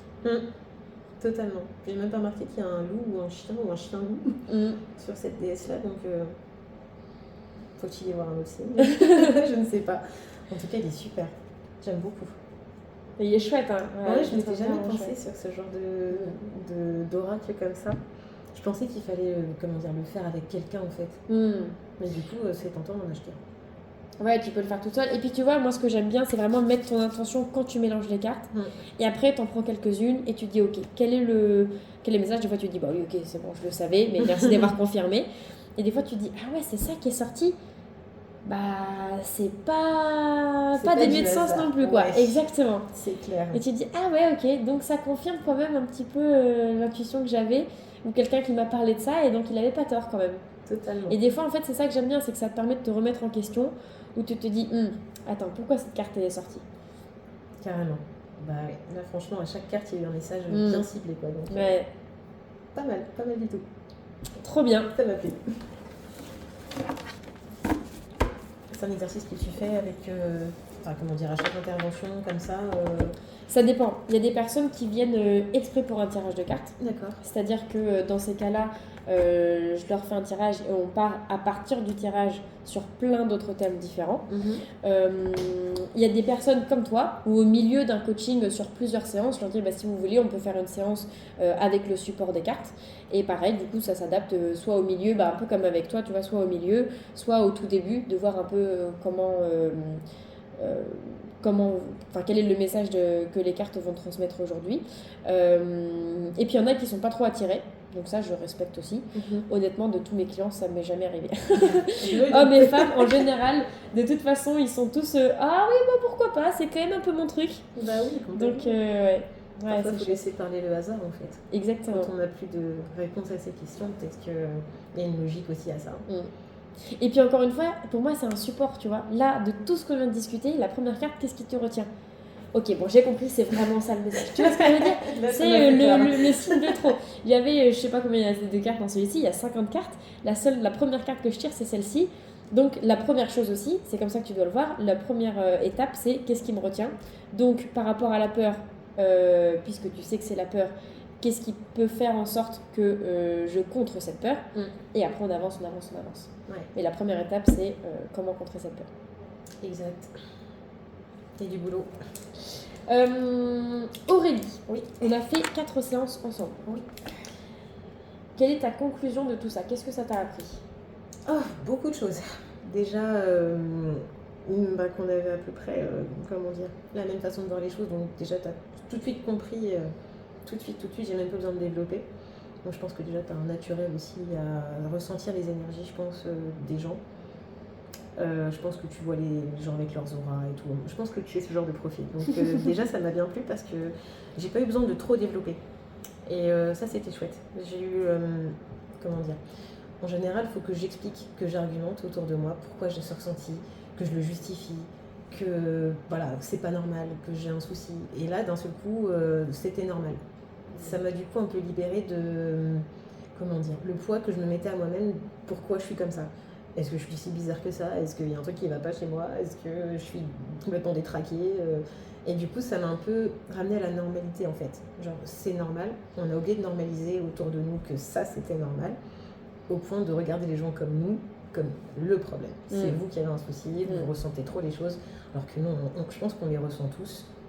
Et on doit laisser s'exprimer cette partie-là de nous-mêmes, parce que je pense qu'il y a plein de gens qui vivent à contre-courant et qui s'en rendent même plus compte. Et je déteste ce sentiment. Parce qu'ils sont habitués à pas faire ce qu'ils veulent. Exactement. Donc déjà, cette phrase-là, déjà, je vais l'oublier. On peut pas faire ce qu'on veut. Je pense que je vais oublier ça. Ça m'a permis de retirer certaines croyances limitantes, je pense, qui sont communes à plein de gens, mais que moi, je voyais comme, ok, c'est normal, en fait. Je suis obligée de faire ça. Je dois subir. C'est ça, la vie. La vie, c'est souffrir. La vie, c'est subir. Enfin, c'est toujours ce qu'on nous répète depuis tout petit, en fait. Et là, j'ai pu lever un peu ce voile et dire, non, je suis pas obligée de subir. Ou alors, si je souffre et que je subis, je peux pas m'enterrer dedans, il faut que ce soit un tremplin pour autre chose. Que ce soit genre, bah c'est ça ton déclic. Tu sens la souffrance, c'est ça ton déclic, c'est pas, ah je souffre, je m'enterre dedans. Et du coup, ça m'a fait du bien. Parce que je me sentais vraiment un petit peu à part dans tout ce micmac dans lequel on évolue tous les jours. Et je me suis rendu compte qu'il n'y avait rien de bizarre en fait. Et que je devais du coup accepter que c'était moi, que je suis comme ça. Et j'ai tellement voulu être normale pour rentrer dans une case que je me suis un peu dévoré ma propre personnalité en fait. Et les séances qu'on a faites, je me suis dit, mais elle a raison en fait. Ça c'est son truc, mon super pouvoir c'est ça. Là-dedans je suis douée, là-dedans pas du tout. Là il faut que j'apprenne à dire non. Et puis finir sur un tirage comme ça vient un peu, je trouve, compléter un peu toutes les séances. Ouais. Genre ça résume vachement bien tout ce qu'on s'est dit depuis le début. Ouais. T'as des choses qui te retiennent et tu dois pas les laisser te bloquer et accepter que ok, t'as toute une palette d'émotions et tu dois absolument les identifier et avoir des limites. Fixer des limites. C'est surtout ça. Trop bien. Donc je suis hyper contente. Trop bien. Là, on a fait des séances de 1 heure une fois par mois, donc sur 4 mois. Est-ce que ça, c'est un modèle qui te correspondait par rapport à ce que tu voulais? Tu aurais voulu que ce soit plus fréquent ou moins fréquent? Pour moi, c'était bien, parce que du coup, je pense qu'en 1 semaine ou 2 semaines, parfois, on ne vit pas assez d'émotions. Et c'est bien d'avoir vraiment tout un mois où on a le temps de réfléchir, ok, là, au début du mois, j'étais un peu comme ci, comme ça, la lune a peut-être joué un petit peu sur mon humeur. Du coup, c'est bien, ça fait vraiment... Puis on a des choses à se dire, du coup. Je pense qu'en 1 semaine, c'est compliqué de voir vraiment une évolution. Alors que sur un mois, on vit plus d'émotions, on vit plus de choses, on a les saisons qui changent, on est tellement sensible à tout ce qui est autour de nous que c'est mieux de faire 1 fois par mois, je trouve. Ok. C'est même un truc dont j'avais hâte à la fin de me dire super, il y a la séance avec Nina parce que ça fait 1 mois, il s'est passé des choses et j'ai des choses à dire et voilà. Trop bien. Ouais. Là, on avait prévu au tout début 3 séances. On en a fait finalement 4. Est-ce que le nombre te correspond? T'aurais voulu en avoir plus ou moins? Franchement, c'est un truc que j'aimerais bien faire plus, parce que j'aime beaucoup, ça permet de se poser aussi un petit peu, de faire le point que parfois on n'a pas le recul de le faire soi-même. Je pense qu'on a tellement la tête dans le guidon, c'est bien de sortir un peu de tout ça et de se regarder, même pas être spectateur, mais parfois j'ai l'impression de me regarder en train de me confesser entre guillemets. De prendre du recul vraiment. C'est ça, de sortir la tête de l'eau et de dire non mais en fait c'est toi qui... t'en fais trop quoi. Chaque fois, je me dis, non, c'est toi qui en fais trop. Tu t'en fais trop. T'as trop de peur, t'as trop de doutes, t'as trop de ci, t'as trop de ça, t'es trop rationnel. Il n'y a plus de place, en fait, à la spontanéité. Mais ça, c'est ta normalité. Hein. Ouais. Moi, je sais que j'en fais trop. Je suis tout le temps dans l'extrême. Dans les bons moments et dans les mauvais moments. Dans les bonnes émotions et dans les mauvaises émotions. Mais je crois que c'est aussi quelque chose que j'ai appris à accepter. Je sais que je suis marseillaise sur les bords et que ça va pas changer parce que quand je t'aime, je te le dis 10 fois par jour et quand je t'aime pas, je te parle plus du tout. Ouais, pareil. Donc il y a aussi cette extrémité où je me dis, tout le monde me dit, non mais Nina t'abuses. Bah ouais, mais ça c'est ma normalité en fait, c'est mon standard. Et vous, pour moi c'est des gens monotones, alors que ça se trouve dans leur vie il y a des trucs qui vont. Et en fait c'est incomparable par rapport à ce que nous on peut vivre, en tout cas moi en tant qu'hypersensible. Donc ouais, c'est aussi ce truc, c'est ta normalité et c'est aussi pour ça que je voulais faire ces séances avec toi, c'est que tu apprennes aussi à accepter qui tu es, même si on t'a dit fais soit plutôt comme ci, soit moins comme ça, etc. Ouais. De s'écouter. Ouais. Mais tu sais, l'autre jour en plus je me suis dit, j'ai l'impression que j'ai jamais été la vraie version de moi que je voulais être. J'ai toujours fait en fonction de ce qu'on attendait de moi. À l'école, faut que tu aies des bonnes notes, ok. Faut être bon en tout, ok. Mais j'ai jamais eu vraiment l'occasion, je pense, d'être la vraie version de moi. Quand j'avais 13 ans, je voulais être styliste. On m'a dit non, faut pas être styliste, tu gagneras pas ta vie, tu vas être pauvre, tu vas devoir vendre tes dessins, tu vas gagner 300 francs par mois. Enfin, à l'époque, on était en francs. Donc je me suis dit, ok, je peux pas être styliste. Et pourtant, j'étais passionnée par ça. Et je me suis rabattue sur, ah non, il faut que tu ailles faire un boulot où ça recrute. Faut être dans un secteur qui paye. Ouais, enfin, bon, si j'aime pas, j'aime pas. Ah oui, mais c'est pas grave que t'aimes pas. Personne n'aime ce qu'il fait dans la vie. Et ce genre de phrase, j'ai grandi. Et c'est horrible de se dire, il faut que tu fasses un truc que t'aimes pas parce que ça va te rapporter. Ouais, enfin, si c'est pour être malheureux pendant 50 ans et puis avoir un compte rempli, j'ai même pas le temps de dépenser mon argent, je passe mon temps à bosser. Waouh! Enfin, pour moi, c'est une vision d'échec. Et vraiment, je préfère faire un truc que j'adore et gagner très très mal ma vie, mais au moins le matin, j'ai pas la boule au ventre. Je sais où je vais et j'ai toujours cette envie de continuer que de faire ce que 90% des gens font dans le métro, c'est-à-dire aller à l'abattoir, quoi. Ouais. Je trouve ça horrible. Je trouve que c'est une vie... Enfin, je me dis, on reste tellement peu de temps sur Terre. Le passage, il est court. Qu'on reste 30 ans ou 80 ans, ça passe à toute vitesse. Comment on peut gâcher la chance qu'on a en faisant un truc qu'on déteste pendant 50 ans, pendant 50 ans. Et encore, je me dis, bon, quand on a des enfants, des crédits, bon, il y a une vraie raison derrière ça qui peut-être explique la prise de décision, mais quand on a le choix, comme moi, c'est mon cas, ouais, c'est dommage. C'est dommage. Ouais, je pense que c'est générationnel aussi, comme on le dit à chaque fois. On a été élevés comme ça. Ouais, et puis les mentalités changent et c'est compliqué de, comme tu dis, de convaincre les parents au-dessus. Ouais. Et aussi de nous dissocier, pour moi c'est le plus dur, de dissocier ce qu'on nous a appris et la réalité aujourd'hui. La réalité, elle est plus comme ça, que ce soit sur le marché de l'emploi, sur la gestion des émotions, enfin sur plein de choses. Le monde il change tellement, même avec la digitalisation, avec l'IA. Ah oui, bah oui, là c'est encore pire. C'est venu tronquer en fait la réalité, quoi. Je pense qu'il y a aussi un peu de ça. Enfin, tout est mélangé au niveau des émotions. Il y a un gros changement, ouais, bien sûr. C'est dur à encaisser des fois. Et on se dit, mais je suis où moi dans tout ça en fait il faut que je me positionne quelque part, mais je sais pas. Ouais, il y a plein de choses à déconstruire et du coup tu te dis, bon alors j'ai déconstruit, mais maintenant qu'est-ce que je construis? Qui suis-je? C'est ça. Maintenant que je ne suis pas ça. C'est ça, c'est la peur de déconstruire et de me retrouver, qu'est-ce que je fais maintenant? Et de me dire, zut, mais j'avais des repères, j'en ai plus. Je crois que la peur de ne plus avoir de repères, elle est plus grande que d'être coincée dans un truc que j'aime pas. Ouais. C'est ça le pire. Ouais. En fait, il faut choisir entre la peste et le choléra. C'est terrible. Bon, est-ce que tu as un petit mot de la fin pour terminer merci.